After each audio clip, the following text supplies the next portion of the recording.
Hello, मैं कुमार आनंद आप लोगों का हमारे इस प्रोनाउन क्लास में स्वागत करता हूं। ध्यान रखेगा, प्रोनाउन के क्लास में हम लोग फिलहाल टाइप को पढ़ रहे हैं। ध्यान रखेगा, जिसमें मैंने आपको टाइप नंबर 7 यानी कि एम्फैटिक प्रोनाउन मैंने कंप्लीट करवाया था। अब हम लोग मूव कर रहे हैं टाइप नंबर 8 में। टाइप 8 7 टाइप्स हम लोग अभी तक कर चुके हैं और अब हम लोग मूव कर रहे हैं टाइप नंबर 8 में। अब टाइप नंबर 8 को समझने का काम करते हैं, वो भी एग्जाम्पल से। स्टेटमेंट है जैसे कि आई सॉ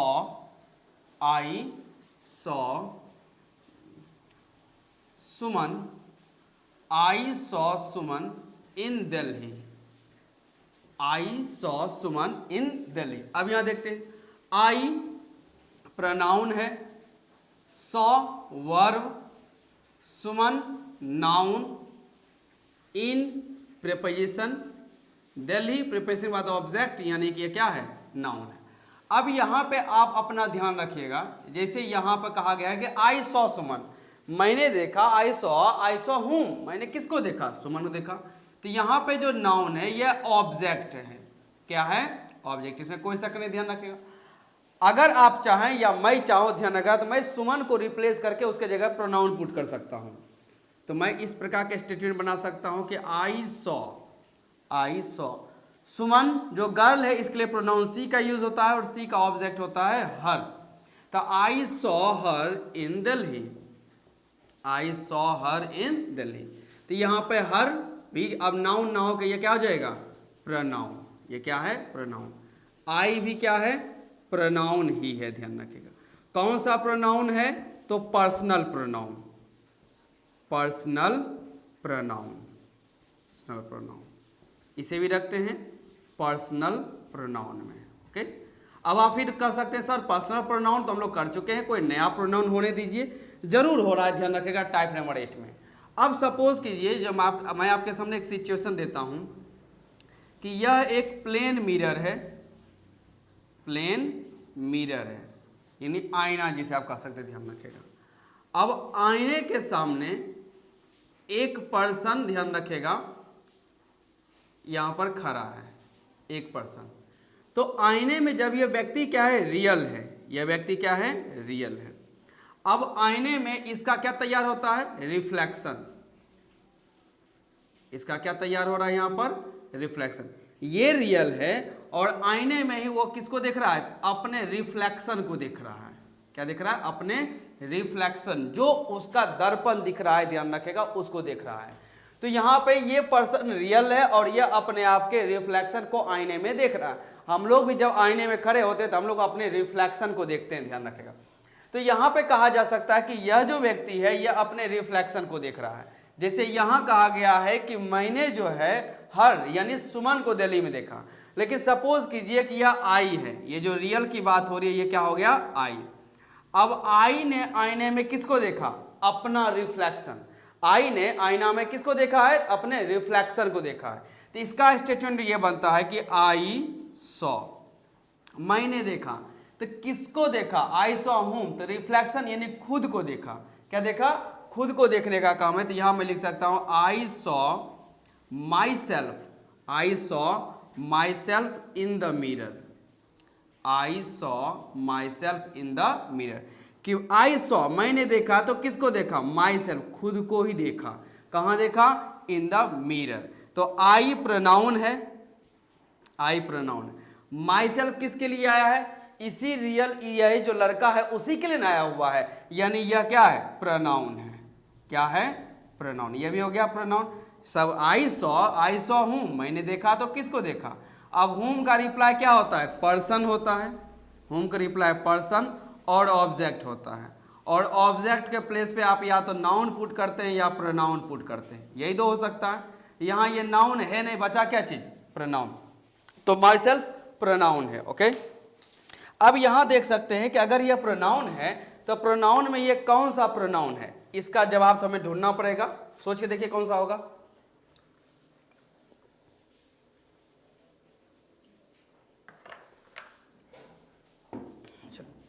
तो आई सॉ, तो यह जो प्रोनाउन है माई सेल्फ, ये प्रोनाउन है, लेकिन बता क्या रहा है, रिफ्लेक्शन। क्या बता रहा है, रिफ्लेक्शन बता रहा है। जो रियल है उसी का ना रिफ्लेक्शन बताता है, ध्यान रखेगा। तो यह प्रोनाउन होते हुए रिफ्लेक्शन का काम कर रहा है, इसी वजह से हम लोग इसे कहते हैं रिफ्लेक्सिव प्रोनाउन। रिफ्लेक्सिव प्रोनाउन ऐसा प्रोनाउन ध्यान रखेगा जो रियल नहीं होता है, वास्तव में वो रियल का क्या रहता है, रिफ्लेक्शन रहता है। तो टाइप नंबर 8 बनता है हम लोगों के लिए रिफ्लेक्सिव प्रोनाउन। रिफ्लेक्सिव प्रोनाउन ध्यान रखेगा। आगे देखते हैं, चल इसे नोट कर लीजिए, फिर मैं एक और एग्जांपल आप लोगों के सामने रखता हूं।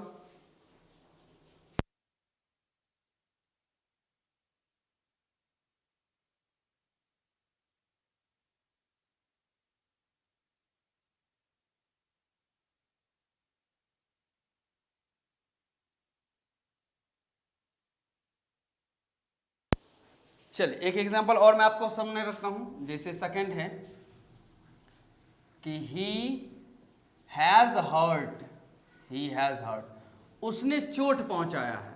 ही हैज हर्ट, उसने चोट पहुंचाया है, तो किसको पहुंचाया है, तो खुद को पहुंचाया। उसने चोट पहुंचाया, किसको किसको चोट पहुंचाया, खुद को। तो ही हैज हर्ट हिमसेल्फ, उसने खुद को ही चोट पहुंचाया है। तो ही याद रखें ये पर्सनल प्रोनाउन है, पर्सनल प्रोनाउन। और हिमसेल्फ जो है ध्यान रखेगा, यानी कि वो चोट पहुंचाया, लेकिन किसी और को चोट पहुंचाने के वजह से के बजाय खुद को ही चोट पहुंचा लिया, यानी हिमसेल्फ जो है वही क्या है, रिफ्लेक्सिव प्रोनाउन। Reflexive pronoun. और ये क्या बन रहा है, तो स्टेटमेंट में ये बन रहा है ऑब्जेक्ट। क्या बनता है, ये ऑब्जेक्ट बनता है। तो ये रहा हम लोग का रिफ्लेक्सिव प्रोनाउन। और एक बात याद रखें नोट में,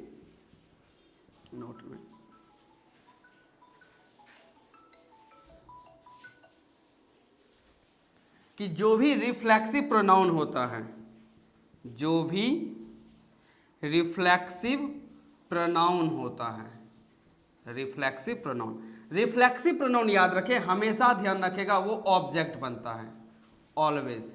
वो कभी भी किसी भी स्टेटमेंट में सब्जेक्ट नहीं बन सकता है। अब आप पूछ सकते हैं कि क्यों सब्जेक्ट नहीं बन सकता है, तो ये तो मैं आगे बताऊंगा, लेकिन फिलहाल मैं समझा देता हूँ शॉर्ट में। रिफ्लेक्सिव प्रोनाउन ध्यान रखेगा कब होता है, रिफ्लेक्शन कब दिखेगा, जब एक रियल होगा तब ना रिफ्लेक्शन दिखेगा। रियल होगा तो ही रिफ्लेक्शन दिखेगा। अगर ये रियल नहीं रहेगा तो क्या मिरर में रिफ्लेक्शन दिखेगा, कभी नहीं दिख पाएगा, ध्यान रखेगा। तो रिफ्लेक्शन हमेशा पहले रियल आएगा और तब उसका क्या दिखेगा, रिफ्लेक्शन। तो रियल कहने का मतलब होता है पहले वो सब्जेक्ट होना चाहिए, तब जाके सब्जेक्ट का क्या बनेगा, रिफ्लेक्शन, यानी वो ऑब्जेक्ट बनने का काम करेगा। तो रिफ्लेक्सिव प्रोनाउन हमेशा ध्यान रखेगा स्टेटमेंट में ऑब्जेक्ट बनने का काम करेगा, सब्जेक्ट कभी नहीं बन सकता है, ध्यान रखेगा। नोट कीजिए, इसे मैं मिटाता हूं, फिर मैं आगे बढ़ता हूं।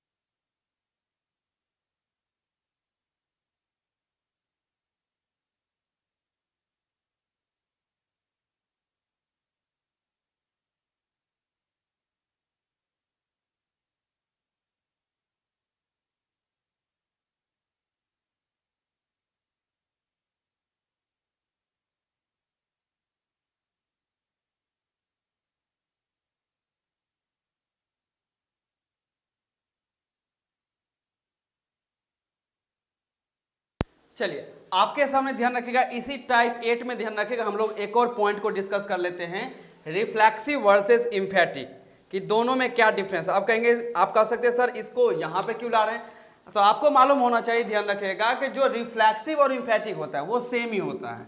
जैसे बात करते हैं ही का, तो ही का होता है हिमसेल्फ, ही का हिमसेल्फ, सी का हर सेल्फ, सी का हर सेल्फ, दे का themselves, they का themselves, I myself, I myself, we ourselves, you का दो होता है, एक yourself और एक होता है yourselves, दोनों। योरसेल्फ तब होता है जब यू ध्यान रखे वो एक के लिए आता हो, किसके लिए आता हो, एक के लिए। वहीं यू अगर एक से ज़्यादा व्यक्ति के लिए आता है तब उसके लिए बनता है योरसेल्व्स। अब यहाँ पे ये जो ही सी जो आप देख रहे हैं, ध्यान रखेगा, ये सब ध्यान रखेगा पर्सनल प्रोनाउन है। कौन से प्रोनाउन है? Personal pronoun. कोई दिक्कत नहीं, ये समझाया जा चुका है। और यहाँ जो आप देख रहे हैं himself, herself, themself, myself, ourself, yourself और योर सेल्फ, यह जो है ध्यान रखेगा यह इम्फैटिक प्रोनाउन भी सेम ही होता है, इम्फैटिक वाला भी, और रिफ्लेक्सिव वाला भी सेम ही होता है, रिफ्लेक्सिव वाला सेम होता है। तो अब कैसे सेंटेंस हम लोग पहचानेंगे कि यह इम्फैटिक है और यह रिफ्लेक्सिव है? क्योंकि प्रोनाउन का टाइप जब मैं समाप्त करूंगा तो आप लोगों को यह पहचानना पड़ेगा। मैं क्लास करवाऊंगा, बहुत सारे सेंटेंस दे दूंगा, उसमें आपको पहचानना है कि प्रोनाउन कौन से और उसके टाइप का नाम भी लिखना है कि वो कौन सा है। तो वहां पर यह कंफ्यूजन ना रह जाए इम्फैटिक रिफ्लेक्सिव में, इसलिए मैं यही क्लियर कर रहा हूं। तो दो इस स्टेटमेंट में लिखता हूं, एक एक करके ड्राइंग करते हैं। जैसे कि he called me, he called me, उसने मुझे कॉल किया। ही प्रोनाउन है, ही प्रोनाउन है, कॉल्ड वर्ब है, मी प्रोनाउन है, कोई शक नहीं, ध्यान रखेगा। अब यहां पर जो है ये जो प्रोनाउन है, अगर मुझे इसे इम्फेसाइज करना पड़े, क्या करना पड़े? इम्फेसाइज करना पड़े, तो मैं क्या लिख सकता हूं? ध्यान रखेगा कि he himself, he himself called me, यानी कि उसने खुद, यहाँ हिमसेल्फ मतलब क्या हो जाएगा? खुद या स्वयं, उसने स्वयं मुझे कॉल किया, उसने स्वयं मुझे कॉल किया। तो यहाँ जो हिमसेल्फ जो है ध्यान रखेगा ये क्या कर रहा है? इस ही को एम्फेसाइज कर रहा है। क्या कर रहा है? एम्फेसाइज, यानी कि जोर देकर रहा है। हाँ, तुमने खुद, उसने खुद, मैंने खुद। तो इसे हम लोग कहते हैं इम्फैटिक प्रोनाउन। कौन सा प्रोनाउन? इम्फैटिक प्रोनाउन हम लोग कहते हैं, इम्फैटिक। और इम्फैटिक प्रोनाउन जो ध्यान रखेगा ये सेंटेंस में एक्स्ट्रा आता है। सेंटेंस में क्या है? एक्स्ट्रा है। अगर आप इसे रिमूव भी कर देंगे तो सेंटेंस गलत नहीं होगा। यानी रिफ्लेक्सिव प्रोनाउन को अगर आप रिमूव कर देते हैं, सॉरी रिफ्लेक्सिव मैं कहता हूं, इम्फैटिक प्रोनाउन को अगर आप सेंटेंस से रिमूव भी कर देते हैं तो सेंटेंस जो रहेगा,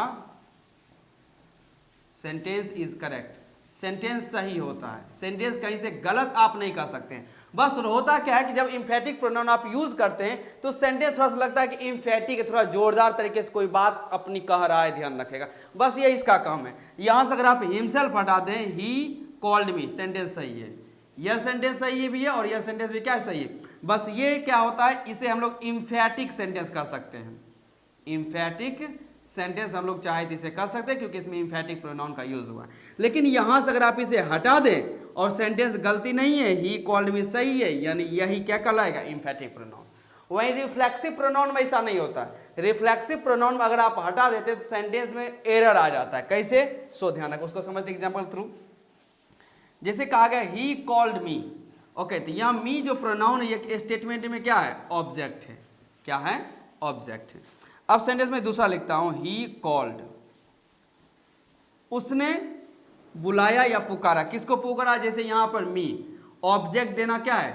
नीड है, जरूरी है, रिक्वायर्ड है, आपको ऑब्जेक्ट देना पड़ेगा वर्ब का। तो ही कॉल्ड हिमसेल्फ, उसने कॉल किया यानी पुकारा। तो किसको पुकारा? ध्यान रखेगा, हिमसेल्फ, खुद को ही पुकारा।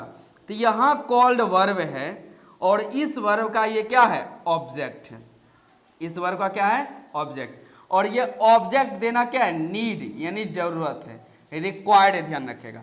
अगर आप इसको यहां से हटा देते हैं ही, तो क्या बचेगा? सिर्फ ही कॉल्ड, उसने बुलाया या उसने पुकारा। लेकिन किसको बुलाया ये फिर क्या हो जाएगा? मतलब इंफॉर्मेशन सेंटेंस में अधूरा रह जाएगा। एक तरफ आप देख रहे हैं कि इम्फैटिक प्रोनाउन को हटाने से सेंटेंस में कोई गलती नहीं होती है, लेकिन यहां पर एक प्रोनाउन है हिमसेल्फ, अगर आप इसे यहां से हटा दें तो सेंटेंस में इंफॉर्मेशन कम हो जाता है। जो इंफॉर्मेशन जरूरी है, वर्ब का ऑब्जेक्ट देना जरूरी है, वो मिस हो जाएगा। तो इस वजह से ध्यान रखेगा, जो रिफ्लेक्सिव प्रोनाउन है ये हमेशा क्या बनता है? ऑब्जेक्ट। और यह जो है यह रिक्वायर्ड इंफॉर्मेशन होता है। रिक्वायर्ड इंफॉर्मेशन आपको देना क्या रहता है? जरूरी रहता है। वहीं बात करते हैं इम्फैटिक का, तो ये एक्स्ट्रा इंफॉर्मेशन है। ये क्या है?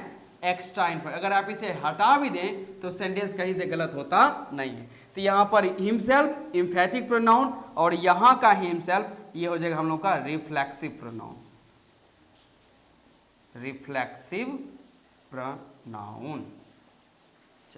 तो ये था आपका रिफ्लेक्सिव और एम्फैटिक। जब एग्जांपल दिया जाएगा तो आप कैसे पहचान सकते हैं, उसका एक क्विक मतलब एक प्रकार का नोट मैंने तैयार कर दिया, नोट कीजिए इसे। उसके बाद हम लोग अब मूव करेंगे टाइप नंबर 9 में।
चलिए अब मूव करते हैं टाइप नंबर 9 में।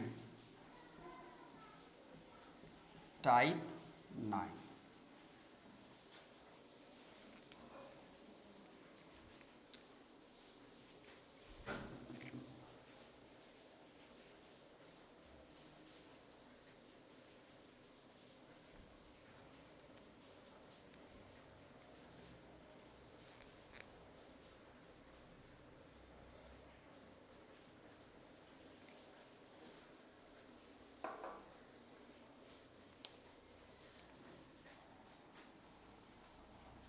चलिए टाइप 9 में ध्यान रखिएगा, सेंटेंस देखता हूं। चलिए, Bharat and Russia, Bharat and Russia help, ये सेंटेंस है कि भारत और रसिया जो है वो हेल्प करते हैं। किसकी हेल्प करते हैं, ध्यान रखिएगा। Bharat noun and conjunction, Russia noun help verb. Bharat और रूस हेल्प करते हैं, तो हेल्प करते हैं तो किसको हेल्प करते हैं, भारत एंड रसिया हेल्प। तो इस वर्ब का यहाँ पर क्या चाहिए, एक ऑब्जेक्ट चाहिए, और ऑब्जेक्ट देना क्या है, रिक्वायर्ड, यानी कि जरूरत है। क्या है, जरूरत है, ध्यान रखें। तो देखते हैं एक sentence.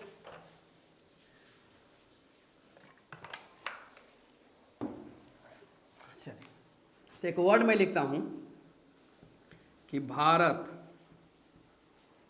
And Russia, Russia help. Bharat और रूस जो है वो हेल्प, मदद करते हैं किसकी, ईच अदर,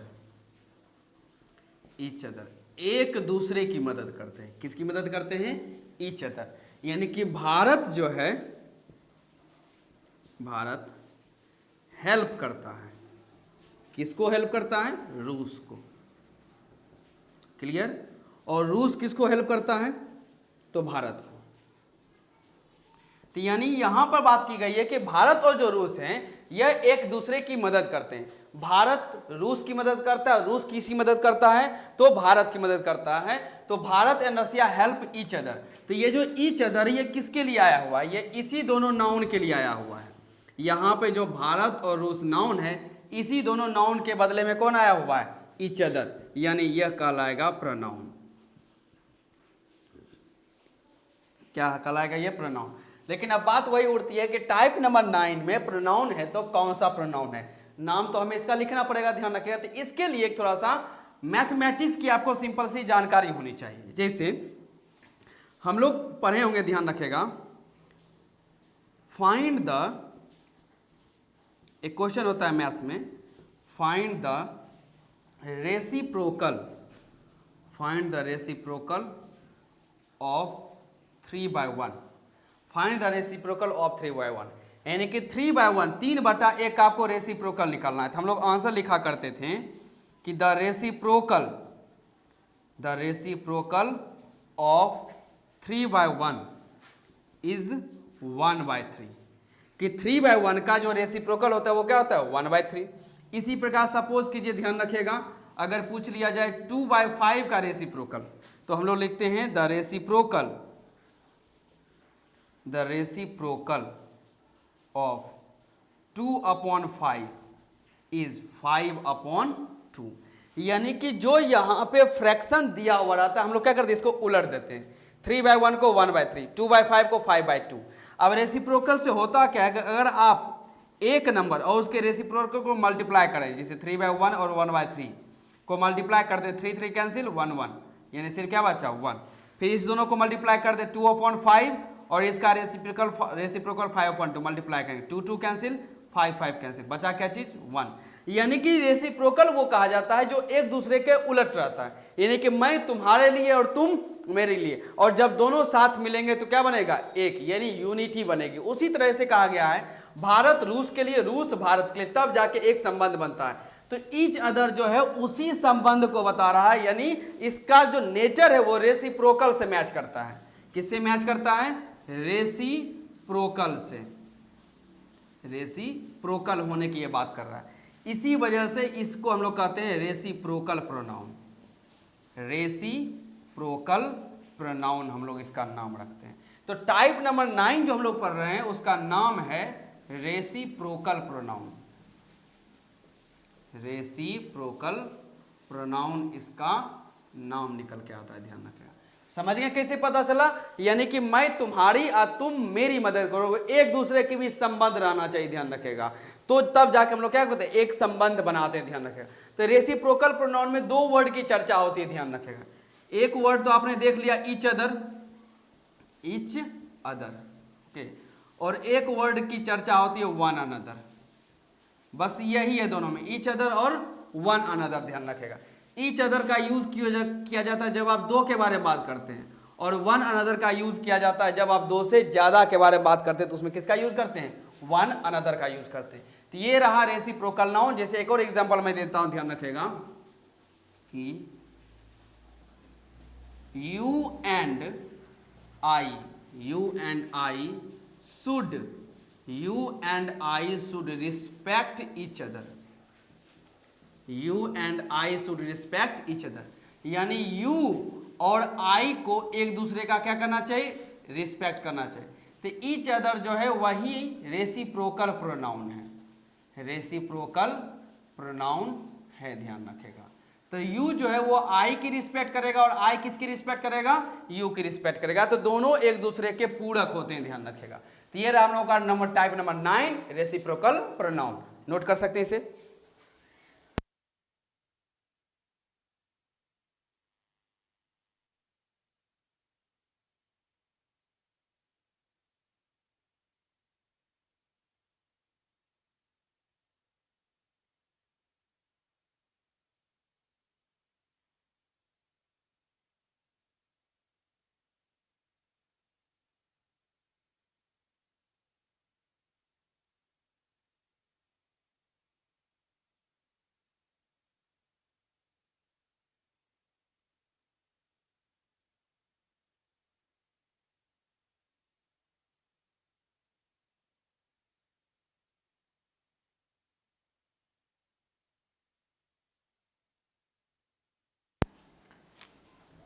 चलिए अब मूव करते हैं नेक्स्ट टाइप की तरफ, यानी कि टाइप नंबर 10,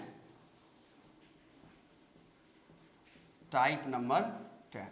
अब इसमें एक एग्जांपल देता हूं, ध्यान रखेगा। जैसे कि बॉयज विल, या मैं लिखता हूं द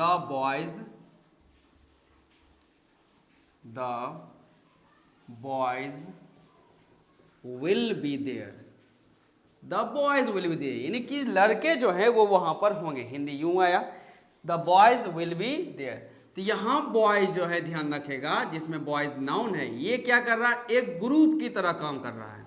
किसकी तरह काम कर रहा है, एक ग्रुप की तरह काम कर रहा है, कि लड़कों का एक ग्रुप है और उसमें से सभी लड़के वहां पर मौजूद रहेंगे। क्लियर हो गया, ये ग्रुप है।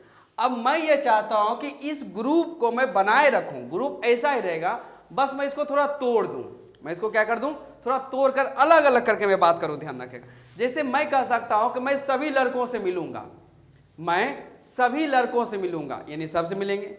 और एक मैं कह सकता हूं कि मैं एक एक लड़के से मिलूंगा, मैं एक एक लड़का से मिलूंगा। तो मिलना तो मुझे सभी से, ध्यान रखेगा, लेकिन इस बार मैं क्या कर रहा हूं, एक एक से मिलूंगा, सभी से एक साथ नहीं, पहले इससे, फिर इससे, फिर इससे, फिर इससे, यानी बात एक एक की हो रही, ध्यान रखें। मैं सभी को चॉकलेट दूंगा, ओके, और मैं एक एक स्टूडेंट को, यानी एक एक विद्यार्थी को चॉकलेट दूंगा। तो बात वही होती है, बस कहने का तरीका क्या है, अलग अलग होता है, ध्यान रखेगा। तो इस ग्रुप में अगर वही मुझे अलग अलग बात कहना हो, अलग अलग बात कहना हो, तो किस प्रकार के वर्ड यूज कर सकते हैं वो देखते हैं। चलिए, तो इसका बनाने का तरीका ये होता है, आप लिख सकते हैं each of the boys, each of the boys will be there, each of the boys will be there. यहां पर देखिए कुछ बदलाव हुआ है, each of the boys will be there. किसी प्रकार का कोई बदलाव आपको दिख रहा हो? चलिए, यहां देखते हैं पहले पार्ट्स ऑफ स्पीच में, will verb, be verb, there adverb है, और प्रीपोजिशन, द आर्टिकल या एडजेक्टिव कहें, बॉयज नाउन। और आपको मालूम है जब भी हम लोग प्रीपोजिशन यूज करते हैं तो प्रीपोजिशन के बाद आता है एक ऑब्जेक्ट, प्रीपोजिशन के बाद क्या आता है, ऑब्जेक्ट। ये जो द बॉयज है ये वही ऑब्जेक्ट बनने का काम कर रहा है। अब जैसे यहाँ पे विल बी यानी वर्ब का यूज किया गया है, तो हर वर्ब का सेंटेंस में अपना एक सब्जेक्ट भी तो होगा, इसमें तो कोई शक नहीं होना चाहिए। सेंटेंस है, वर्ब है, तो सब्जेक्ट होगा। यहाँ इस वर्ब का सब्जेक्ट बन रहा था यह नाउन, यही क्या बना, सब्जेक्ट। लेकिन वह जो बॉयज था वो यहाँ पर क्या बना, ऑब्जेक्ट। तो सब्जेक्ट इस बार बनना पड़ेगा ईच को,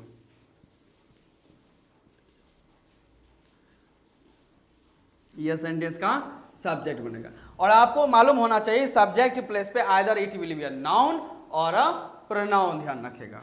तो यह सब्जेक्ट प्लेस पे ये क्या है, प्रोनाउन है। क्या है, प्रोनाउन। कि each of the boys will be there, जो लड़कों का जो ग्रुप है उसमें से ईच, एक एक लड़का वहां होगा, ध्यान रखेगा। तो अब ईच प्रोनाउन है, लेकिन ये कर क्या रहा है, ध्यान रखेगा।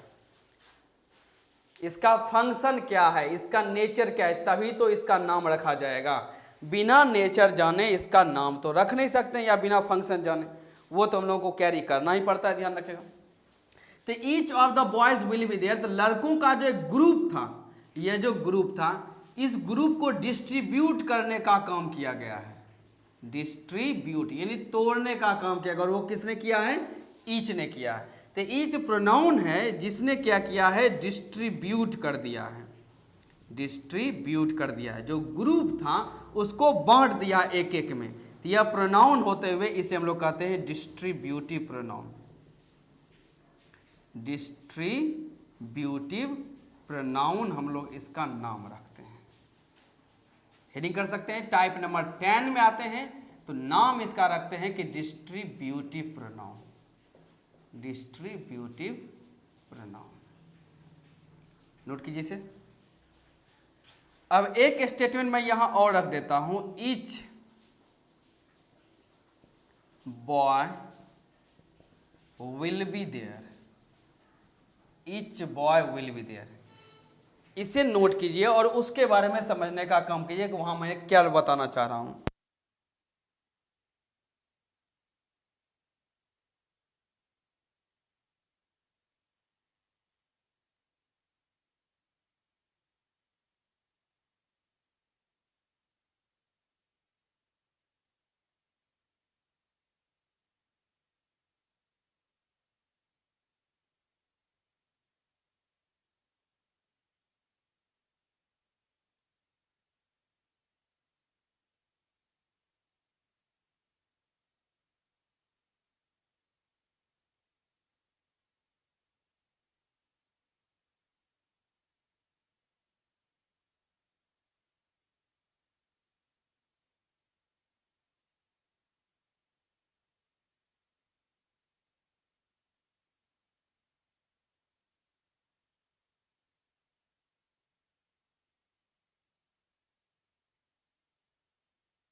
चलिए तो देखते हैं, ध्यान रखेगा।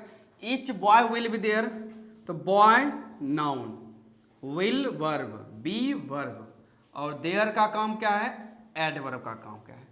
ईच का पार्ट्स ऑफ स्पीच जब हम लोग पता करेंगे तो ईच किसके बारे में बता रहा है, इसी बॉय यानी नाउन के बारे में, कि ईच बॉय। तो नाउन के बारे में जो बताएगा उसे हम लोग एडजेक्टिव कहते हैं। क्या कहते हैं हम लोग, उसे एडजेक्टिव कहते हैं, इसमें कोई शक नहीं है। नाउन के बारे में बताएगा तो उसे हम लोग क्या कहेंगे, एडजेक्टिव कहेंगे। लेकिन कौन सा एडजेक्टिव कहेंगे, तो वही डिस्ट्रीब्यूट वाला। इसका काम क्या है, डिस्ट्रीब्यूट करने का इसका काम है। इसी वजह से हम लोग इसे कहते हैं डिस्ट्रीब्यूटिव एडजेक्टिव, डिस्ट्रीब्यूटिव एडजेक्टिव इसका ये नाम है। तो जिस प्रकार से आपको समझना है उसी प्रकार से मैं समझा रहा हूं कि ईच का जो काम है वो डिस्ट्रीब्यूटिव प्रोनाउन का भी और डिस्ट्रीब्यूटिव एडजेक्टिव का है। क्योंकि यहां पर ध्यान रखेगा, ईच का हम लोग नेचर समझ रहे थे कि ईच जो है वो डिस्ट्रीब्यूट करने का काम करता है, चाहे वो प्रोनाउन बने चाहे वो एडजेक्टिव बने। तो क्योंकि इसके नेचर में है डिस्ट्रीब्यूट करना, तो अगर ये प्रोनाउन होते हुए डिस्ट्रीब्यूट करेगा तो इसे हम लोग कहेंगे डिस्ट्रीब्यूटिव प्रोनाउन। लेकिन अगर वही या डिस्ट्रीब्यूट करने का काम एडजेक्टिव रहते हुए काम करेगा तो इसे हम लोग क्या कहेंगे, डिस्ट्रीब्यूटिव एडजेक्टिव कहेंगे। ध्यान रखेगा, नोट कर सकते इसको, टाइप नंबर 10।